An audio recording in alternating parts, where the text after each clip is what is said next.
요한복음 15장 18절에서 16장 4절을 중심으로 핍박을 감당하자 하는 말씀을 드리려고 합니다. 오늘 주제는 핍박인데요. 예수님께서는 본문을 통해서 제자들이 핍박에 대해서 바르게 알고 바르게 감당하기를 원하셨습니다. 오늘도 그런 예수님의 마음을 생각하면서 구절을 같이 생각하려고 합니다. 먼저 제자들이 받을 핍박에 대해서 잠시 살펴보면요. 핍박받을 내용은 18절에 나오죠. 미워하며 이렇게 나오는데 이거는 이런 의미입니다. 미워서 박해하다. 조금 더 다른 식으로 표현해보면 원수로 여긴다. 이런 얘기입니다. 예상이 되시죠? 제자들을 핍박할 무리가 제자들을 원수로 대하는 마음으로 핍박을 하니까 이 핍박이 보통 핍박은 아니다. 이렇게 예상할 수가 있습니다. 그리고 이제 말씀을 근거로 생각해보면 그 원수들이 유대인을 얘기하고 있죠. 유대인 지도자들. 그들의 신념이나 주장을 가지고 제자들을 핍박하는데 공회에서 쫓아내버려요. 그러니까 유대인 공동체에서 그들이 가질 수 있는 권한이나 유익한 것들을 박탈해버리고 심지어는 죽일 것이다. 그러면서 이제 뭐라고 이 사람들이 생각하냐면 우리는 하나님을 위해서 이거 하는 일이다. 이거 정당한 일이다. 잘하고 있는 일이다. 이것도 이제 좀 생각하고 넘어가야 될 부분인데 이 사람들이 자기네들은 하나님을 위해서 제자들을 핍박한다 생각하고 핍박을 하니까 그 핍박이 무자비할 거예요. 왜냐하면 유대인들의 생각에 하나님을 위한다 하면은 그 다음 뒤는 없거든요. 하나님을 위한다는 물론 잘못된 생각이지만 하나님을 위한다는 그 생각, 그 주장 앞에 내세워서 무자비하게, 무차별하게 도가 넘는 그런 핍박을 해올 것이다. 이런 얘기죠. 예수님께서 이제 이런 핍박이 올 것을 아시기 때문에 제자들에게 이해를 시키고 계세요. 뭐라 그러시냐면 18절에 이렇게 말씀하세요. 너희가 받을 핍박은 기정사실이다. 필연적이다. 피할 수 없다. 반드시 온다. 그걸 분명히 이해시키세요.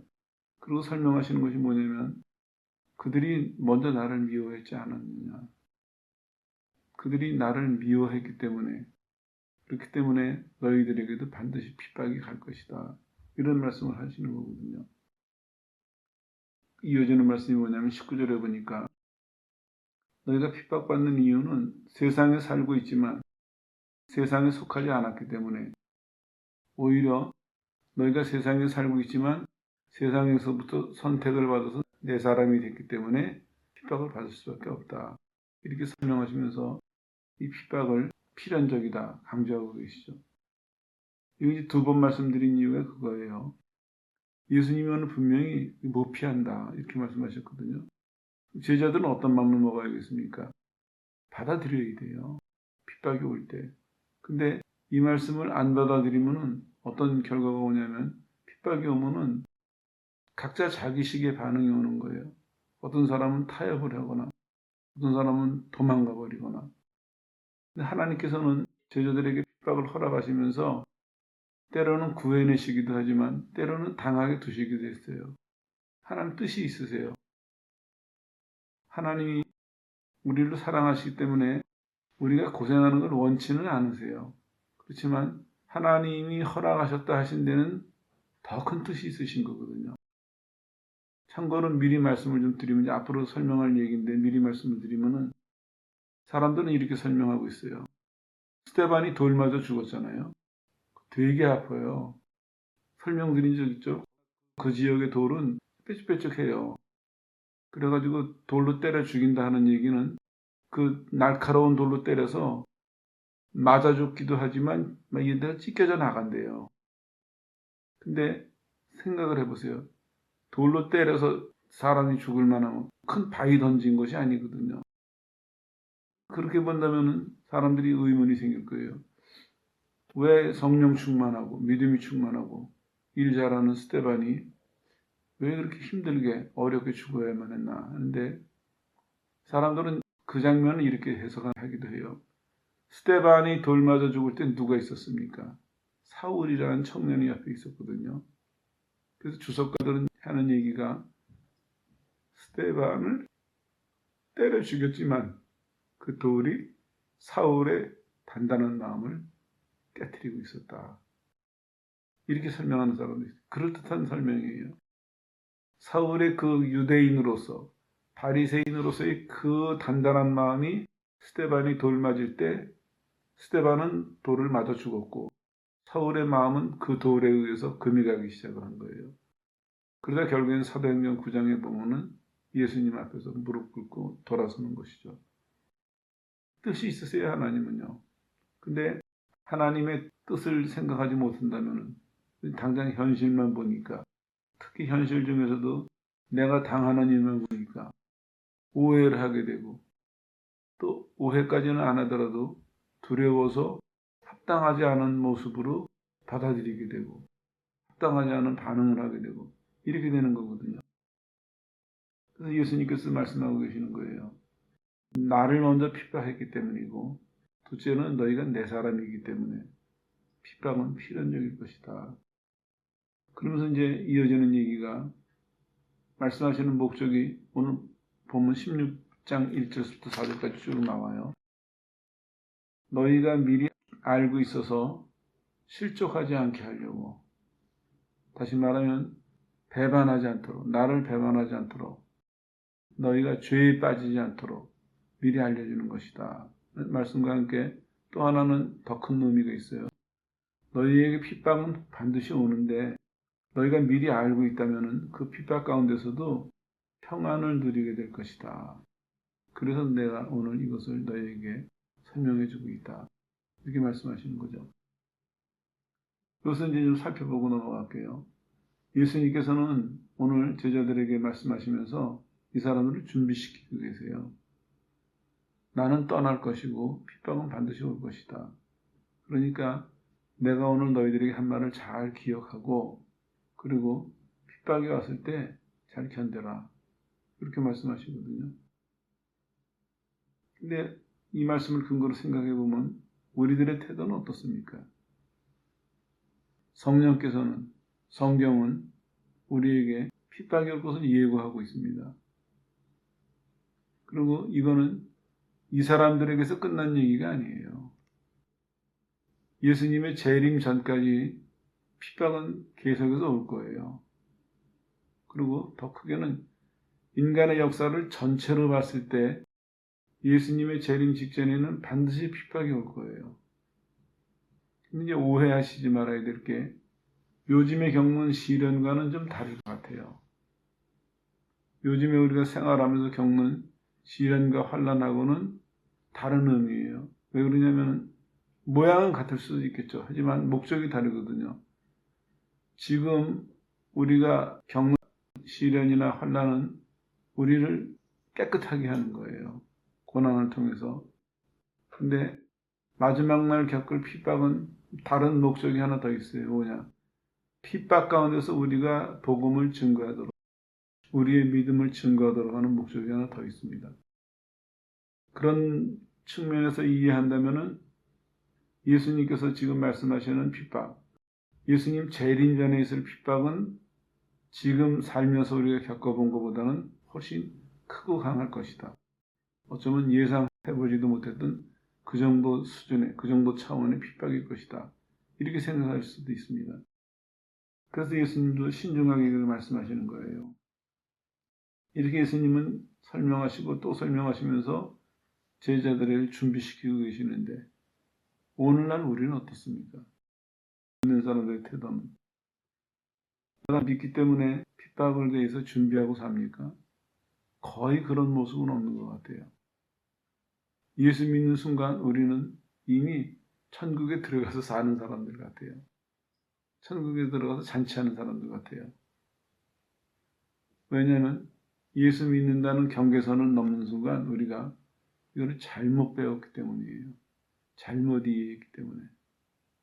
제자들도 마찬가지였어요. 예수님께서 말씀하시는 이것을 잘못 이해했기 때문에 핍박이 왔을 때 엄청 혼란스러웠을 거예요. 오늘날 교회가 똑같아요. 그래서 은혜를 받으면 받아서 핍박에 대해서 준비를 하고 살아야 되는데 우리는 은혜를 받으면 받을수록 더 나약해져요. 그래서 믿고 나서 조금만 어려움이 오면은 금방 불평불만해요. 금방 원망하고 절망하고 투덜대고 그거를 정당하다고 생각하는 거예요. 뭐 그러는 사람들은 핑계가 많죠.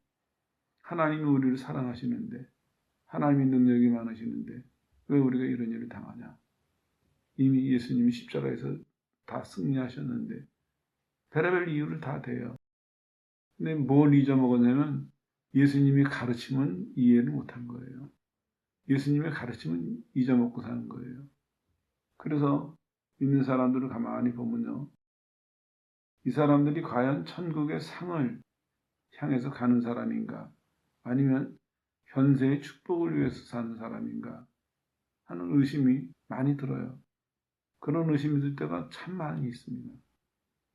본인들은 나는 믿기 때문에 나는 기도를 많이 해서 나는 하나님 나라를 위해서 봉사를 많이 해서 자기 나름대로 자부심을 갖고 있을지 몰라요. 그러나 성경을 근거로 해서 살펴본다면은 대부분의 현 시대의 교인들이 천국의 상을 추구하는 사람들이 아니라 현세의 축복, 현세의 보상을 추구하는 사람들 같아요. 생각하는 것도, 말하는 것도, 기대하는 것도, 애쓰는 것도 다 현세의 것이에요. 그리고 우리는 거기서 경쟁을 하고 살아요. 그럼 뭐 어떻게 생각하냐면 믿음이 좋은 사람은 더 많이 받을 것이다. 주를 위해서 더 열심히 한 사람은 더 많이 받을 것이다. 이렇게 우리는 잘못 생각하고 사는 것입니다. 교회가 천국을 닮아가는 것이 아니라 교회가 시간이 갈수록 점점 세상을 닮아가요. 예수님이 승천하신 지 2000년이 지난 오늘날의 교회를 보십시오. 이게 어디 천국의 모습이 어디 있습니까? 교회에. 겉모습만 꾸민다고 천국의 모습이 나오나요? 교회 예배, 교인들의 삶에, 교인들의 마음속에 천국의 기쁨이 없는데, 천국의 소망이 없는데, 천국의 진리가 없는데, 결국에 우리가 만들어내고 산다는 거예요. 예배 시간에 화려한 치장을 통해서 온갖 것을 다 동원해가지고 누구를 감동시켜요? 우리가 감동받아요. 우리가 감동받고 우리가 감격하고 끝나요. 하나님이 무엇에 감동하시는지 그건 몰라요. 그걸 이해할 눈도 없고 이해할 능력도 없으니까. 그저 2000년쯤 지나고 나니까 세상보다도 실은 더 못해져 버렸어요, 교회가. 세상의 단체보다도 더 못해요.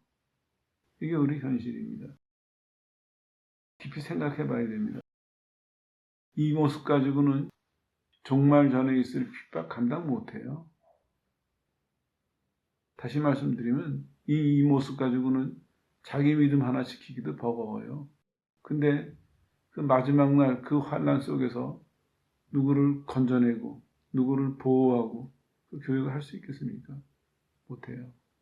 심각한 상황입니다, 지금.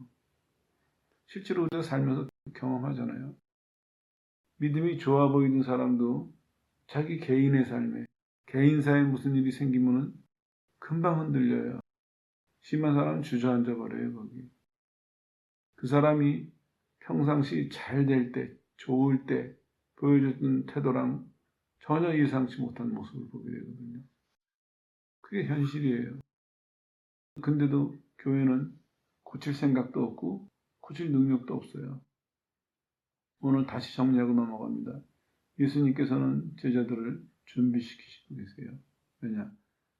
종말 전에 핍박은 반드시 올 거거든요. 여러 가지 목적이에요. 거기서 갈라내시기도 하고 그 핍박을 당하는 성도들을 통해서 마지막 복음을 전하시기도 하고 여러 가지 목적으로 핍박이 반드시 예고가 되어 있습니다. 하나님의 섭리예요. 그리고 순서로 본다면 이게 요한복음 15장에 나오는 얘기지만 예수님의 생애를 쭉 살펴본다면 예수님의 생애의 끝부분에 지금 말씀하시는 거예요.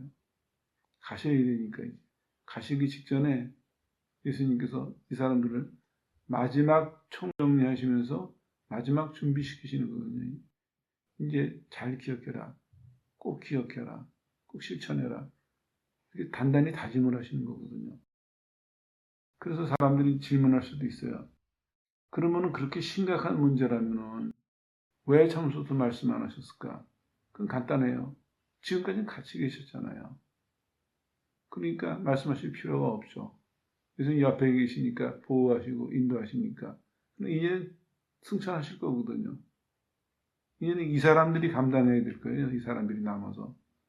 그 예수님도 신중하게 말씀하시는 거예요.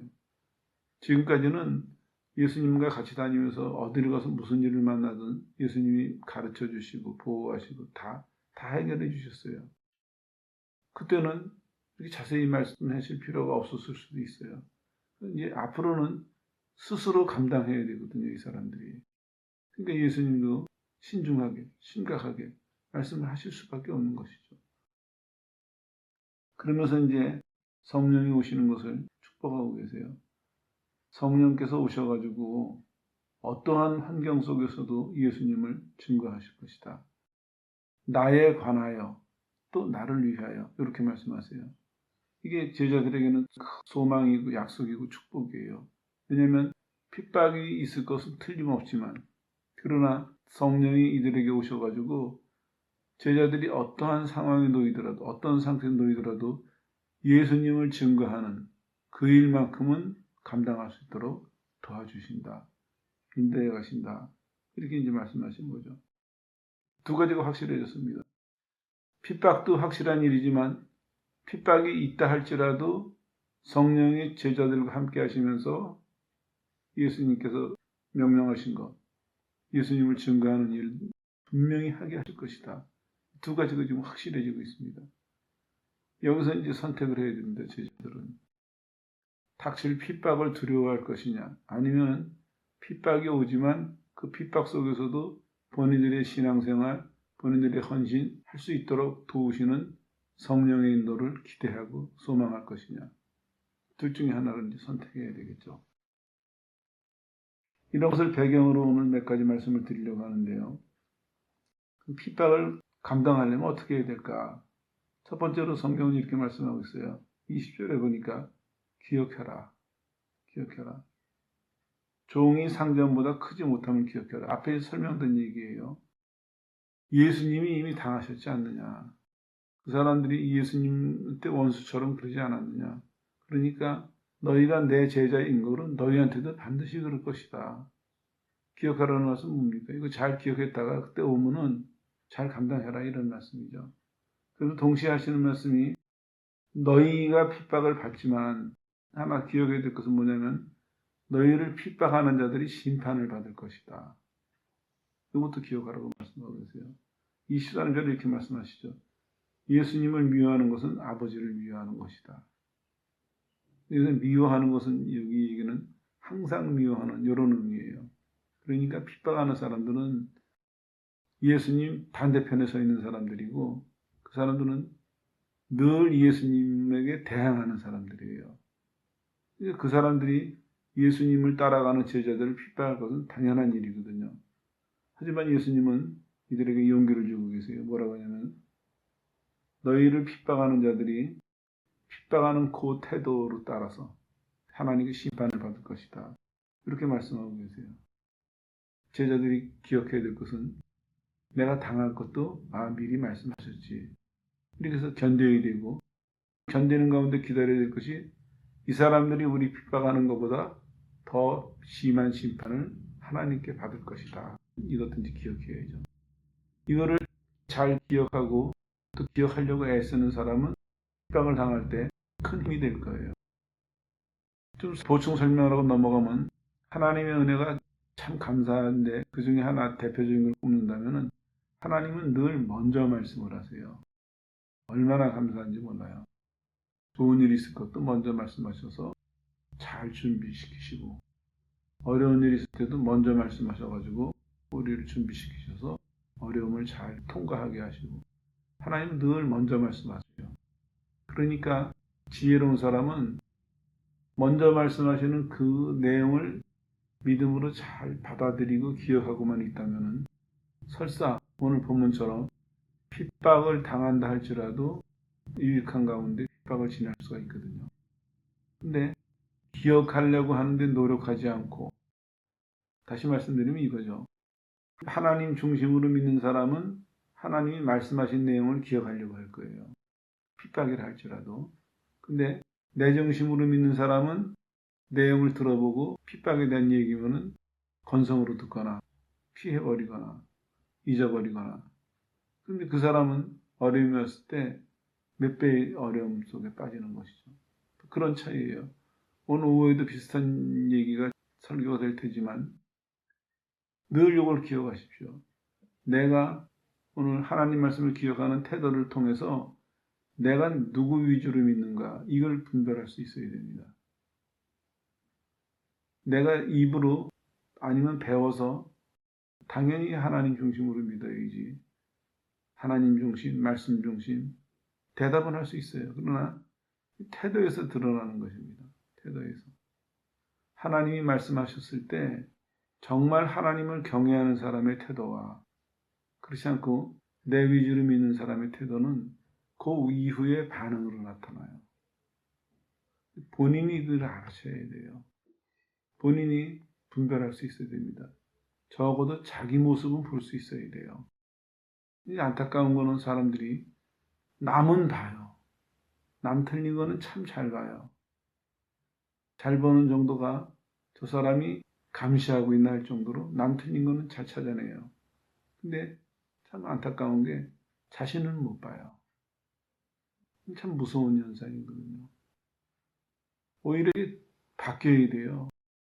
자신에 대해서는 아주 작은 것까지도 살펴봐야 되고, 얘기가 좀 길어지지만 구약의 제사 지내는 장면이 참 많이 나오죠. 근데 읽다가 보면은 반복되는 얘기도 많아요. 그리고 반복되는 얘기 중에서도 자세한 설명이 있어요. 처음 믿는 사람들은 지루해가지고 건너뛰기도 하는데, 근데 읽다가 보면 무슨 생각이 드세요? 아, 하나님 섬기는 거는 이래야 되겠구나. 이런 마음으로, 이런 태도로 하나님을 섬겨야 되겠구나. 그게 삶으로 이어지는 거거든요. 하나님 말씀이라면, 하나님 뜻이라면은 아주 세밀한 부분까지도 바르게 하려고 노력해야 되고, 세밀한 부분까지도 기억하고 지키려고 노력해야 되고, 그거를 배워주시기 위해서 그러신 거 아닐까 싶어요. 물론 한편의 제사를 보더라도 하나님께 드리는 제사니까 완벽해야 되겠죠. 근데 그거를 매일매일 반복시키시는 이유가 하나님 앞에서 그렇게 신앙생활하라 하시는 뜻이 아닐까 싶은데, 진도를 좀 더 나갈게요. 아무튼 예수님은 핍박을 감당하는 방법 첫 번째로 기억해라 말씀하고 있습니다. 너희가 받을 것도 기억하지만 동시에 그 사람들이 받을 심판도 기억해라. 큰 위로가 되죠. 잠시 당하지만 그래 너희는 나중에 영원히 심판당한다. 위로가 되십니까? 그 다음에 21절에 보니까 그들이 무지해서 핍박하는 거다. 이렇게 말씀하세요. 그들이 하나님을 알지 못하기 때문에 16장에도 하나님과 그리스도에 대해서 무지하기 때문에 그들이 핍박을 한다. 그래서 그들은 말씀을 듣고도 또 아무도 못했던 일을 예수님이 행하시는 것을 보고도 예수님을 거부했고 그러던 사람들이기 때문에 내가 떠난다면 너희들을 반드시 핍박할 거다. 그들의 무지를 지적하고 계십니다. 이걸 이제 보면서 우리가 어떻게 감당해야 되냐면 이런 거예요. 그들은 영적으로 무지하기 때문에 설득이 안 됩니다. 논쟁하지 마세요. 교회가 실수하는 것 중에 하나가 세상과 자꾸 논쟁을 해요. 예수님 보세요. 논쟁하시지 않으셨어요. 하나님의 뜻을 전하시고 예수님의 모습은 그런 모습이었어요. 귀 있는 자는 들어라. 예수님은 예수님에게 믿음이라는 말을 쓰는 건 좀 모순이 있지만 사람식으로 표현하면 이런 거예요. 예수님은 설교하시면서도 하나님이 택하신 자는 들을 것이다. 하나님이 택하신 힘을 입은 사람은 하나님께서 오늘 이 진리의 말씀을 통해서 구원하실 것이다. 그걸 믿고 하셨어요. 그걸 하나님께 맡기고 하셨어요. 이게 옳은 태도입니다. 왜냐? 영적인 무지는요, 인간의 힘으로 해결해 줄 수가 없습니다. 그 사람들에게 우리가 외면하는 것이 아니라 영적인 문제는 하나님만 해결하실 수 있습니다. 오늘 교회가 눈을 떠야 될 것이 그 사람들하고 논쟁을 하거나 그 사람들을 설득하려고 하지 말고 하나님께 호소해야 돼요. 하나님, 저들의 눈을 열어주십시오. 우리가 그 사람들의 눈을 열어줄 수는 없습니다. 아무리 달변가라 할지라도, 아무리 능력을 많이 받아도 할지라도 그럴 수는 없습니다. 왜 이 말씀을 드리냐면은 지난 몇십 년간 교회가 저지른 실수 중에 하나가 이거예요. 이제 성경에 대해서 많이 배웠어요. 그리고 성령의 은사도 많이 임했고, 그러니까 교인들이 생각하기 혹은 교회가 생각하기 우리가 뭔가 많이 가진 것처럼 착각을 하는 거예요. 그래서 어떻게 되냐면 하나님 앞서서 세상과 논쟁을 해요. 하나님 앞서서 세상을 설득을 해요. 결과가 뭐였나요? 없어요, 아무것도. 힘 낭비였고 오히려 굳이 또 나쁜 걸 찾아낸다면 교회가 더 자만해졌어요. 더 자만에 빠졌어요. 그 사람들을 설득하고 그 사람들과 논쟁하면서 더 자만에 빠졌어요. 우리 이겼다. 이긴 거 아무것도 없어요. 목적이 죄인 구원인데, 영혼 구원인데, 영혼 구원을 못했는데 뭘 이겨요? 하나님의 진리를 가지고, 하나님의 능력을 가지고 저 사람들 입 다물게 했다고? 그게 이긴 건가요? 그게 이긴 게 아니거든요.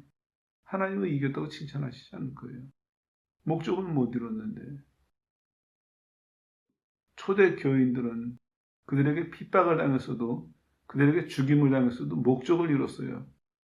스데반은 돌에 맞아 죽으면서도 사울이라는 청년의 마음에 금이 가게 했어요. 나중에 예수님이 그를 부르실 때 받아들일 준비를 시켜줬다고요. 그게 이긴 거죠. 영혼 구원했잖아요. 근데 우리는 영혼 구원을 못하면서 계속해서 뭘 목말라 하냐면은 하나님 더 많은 진리를 주십시오. 더 많은 지식을 주십시오. 더 많은 능력을 주십시오. 교회를 더 크게 해주십시오. 그래가지고 저 사람들이 아예 우리랑 논쟁할 수 없을 만큼 우리를 크게 해주시고 그 사람들은 압도할 만큼 하나님의 엄청난 걸 우리한테 부어주십시오. 교회는 그걸 목말라 하고 있어요. 이게 되나요? 안 되죠. 그러고는 그렇게 구하면서 교회는 스스로 도취해요. 나는 그런 사람이 될 거야. 더 심한 사람은 나는 믿음으로 구했으니까 그런 사람이 됐어. 얼마나 다른 모습입니까? 예수님께서 말씀하고 계세요. 그 사람들은 영적으로 무지한 사람들이다. 깊이 생각해 봐야 돼요. 하나님을 모르는 사람들에게 뭘 하겠습니까?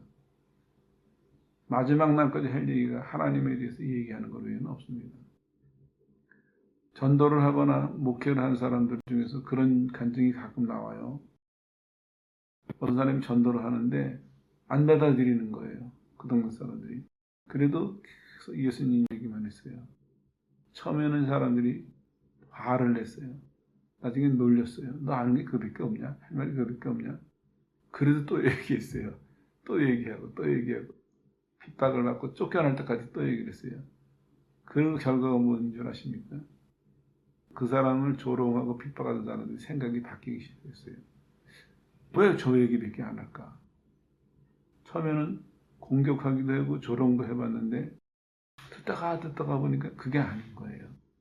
그런 일은 흔해요. 똑같습니다. 우리 삶도. 영적으로 무지한 사람들은 우리 힘으로 어떻게 하려고 하지 마십시오. 그리고 영적으로 무지하게 하나님을 모르기 때문에 그 사람들이 우리를 핍박하는 것을 조금도 이상하게 여기지 말아야 돼요. 하나님을 모르기 때문에 하는 일인데 우리가 억울해하거나 분해하거나 두려워하거나 그러면 안 되죠. 예수님도 십자가에서 뭐라 그러셨어요? 저들이 지금 무슨 짓을 하는지 모르고 하는 것이니 용서해 주십시오. 이게 옳은 태도거든요. 하나님께 호소해야 됩니다. 시대는 점점 더 어두워집니다. 사람들은 발전하는 것 같지만 영적으로는 점점 더 어두워지거든요. 이제 길은 딱 하나예요. 하나님께 호소하는 거예요. 영혼을 구원해달라고. 그 사람들의 눈을 열어달라고. 이거를 안 하고 교회가 온 힘을 여기다 쏟지 않고 여전히 논쟁을 하고 그들과 다투고 그들을 설득하려고 하고 그러면 교회는 주님 오시는 날까지 힘만 낭비하다가 탈진된 상태에서 종말을 맞이할 수밖에 없을 겁니다. 세 번째로는 예언의 성취인 것을 기억하라 말씀하고 계세요. 성경에 보면 그런 말씀이 있죠. 저희가 연고 없이, 이유 없이 그런 얘기죠. 이유 없이 나를 미워했다는 말을 응하게 하려는 것이다. 다시 말씀드리면 하나님의 예언이 성취되는 것이다. 그리고 여기서 응하게 하려 한다는 얘기가 수동태로 쓰여졌어요. 이런 얘기죠. 예수님을 핍박한 것이 하나님에 의해서 허락된 일이다. 그러니까 우리가 핍박받는 것도 하나님에 의해서 허락된 일이다. 우리는 핍박하는 사람들의 손을 통해서 그 뒤에 계신 하나님을 봐야 됩니다. 하나님을. 그렇다고 해서 하나님께 불평을 가져서 안 되겠죠. 하나님이 왜 핍박을 허락하셨을까? 하나님이 마지막 날은 그렇게 하실 것 같아요. 성경의 전체적인 맥락이. 마지막 날은 우리의 희생을 통해서라도 복음을 전하기로 하실 것 같아요. 예수님이 그렇게 하셨으니까. 전하다 맨 마지막은 왜 저 사람들이 죽으면서까지 스데반도 그랬잖아요. 죽으면서도 예수님하고 같은 기도를 했잖아요. 저들의 죄를 용서해 주십시오. 그게 사울의 마음을 금이 가게 하지 않았을까. 자기는 바리새인 중에 바리새인이라고 말씀을 지켰는데 저 예수 믿는 스데반은 별로 공부도 안 한 사람 같은데 저 사람 속에서는 어떻게 자기에게 돌 던지는 그 사람들을 용서하는 기도가 나올 수 있었을까? 그 사울도 대략 알았겠죠. 스데반이 돌 맞아 죽을 만한 일하고 사는 사람이 아니라는 걸 알았을 거예요. 그런데 그런 사람이 끝까지 변명하지 않고 대항하지 않고 자기를 돌로 쳐 죽이는 사람들을 위해서 용서의 기도를 하고 축복의 기도를 하고 바로 그겁니다. 우리가 핍박받게 되는 것은 예수님이 핍박받게 되는 것처럼 하나님이 계획하신 말씀의 성취라는 것입니다. 예수님은 하나님 말씀이 성취되는 것을 그냥 그대로 받아들이셨어요. 의심하지 않고 거기에다가 다른 의견을 내놓으시지 않으셨습니다. 우리도 그렇게 됩니다. 마지막 날 오해하지 마세요. 마지막 날 어떤 사람에게는 하나님이 축복하셔서 큰 복을 주시고 큰 능력을 주셔서 복음을 전하게 하시는 사람도 있겠죠. 그렇지만 성경의 전반적인 맥락은 마지막 날 다가올수록 교인들이 고난을 당해도 핍박을 당해도 신앙을 끝까지 지키는 그 희생과 수고를 통해서 복음이 전해진다는 쪽이 훨씬 더 성경적입니다. 그런 사람들이 훨씬 더 많을 거예요. 그 중에 일부 사람들이 복을 받고 잘 돼가지고 복음을 전하는 경우도 있겠지만 그러나 성경의 전반적인 맥락은 교회는 마지막 날 핍박과 희생과 수고를 통해서 복음 전파의 사명을 완수할 것이다 하는 쪽이 훨씬 더 성경적이라는 것입니다. 조금 더 이 얘기를 발전시켜 보면요. 확인되지 않은 얘기지만 대체적으로 우리가 이해하기로는 마지막 날 어쩌면은 우리에게 지금 주어진 기본적인 자유도 상당히 박탈을 당하고 억압을 받을 그런 시대가 올 수도 있습니다. 계시록에 예고되어 있잖아요. 사단이 돈 가진 사람들, 권력 가진 사람들을 앞잡이로 세워가지고 교회를 핍박하고 하나님 백성들의 신앙을 위협하는 그런 예고가 나와 있거든요. 교회가 정신 차려야 돼요. 구약만 보고 요셉은 총리가 됐고 다니엘이 총리가 됐고 아브라함은 거부가 됐고 지금 그것만 논할 때가 아닙니다. 마지막은 예수님이 뭐라고 예고해 놓으셨어요. 그 불구덩이 속에서도 믿음을 지키는 자는 끝까지 믿음을 지키는 자는 끝까지 내 말을 지키는 자는 구원을 얻으리라. 그 말씀은 어떻게 될 거예요? 지금은 그쪽을 바라보고 가야 되는데 우리는 자꾸 뒤돌아서 가지고 옛날에 그리고 개인의 신앙도 그래요. 처음에 은혜 받았을 때 아무것도 모르니까 아무것도 할 줄 모르니까 하나님이 그냥 일방적으로 막 부어주시는 그때만 보고 뒷걸음질로 지금 가는 거예요.